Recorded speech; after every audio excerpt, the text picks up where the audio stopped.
Howdy, how are you doing? This is a crazy video, but basically I had a problem with my monitor, my Philips. The code is PHL276E8V as in Victor.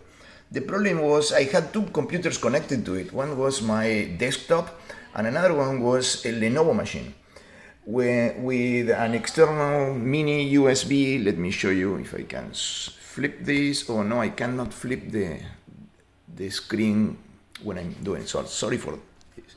So basically I'm using a mini USB connected to a box, connected to the HDMI cable, and I would connect it, the Lenovo, basically use the system's display to enable the extended display. It was extended, everything was detected, everything was working, but my monitor, my Philips monitor would stay off, it wouldn't go on.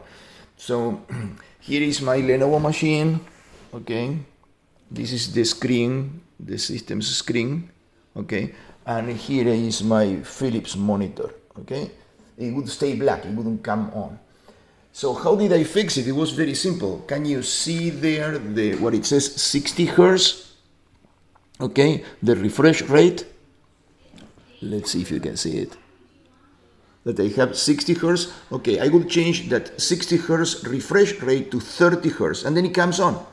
Then I go back to 60 and stays there. So very simple fix, very stupid, but without doing it, I couldn't get it on. I couldn't get it to turn on. Okay? Hope this solves your issue too. Thank you. Bye-bye.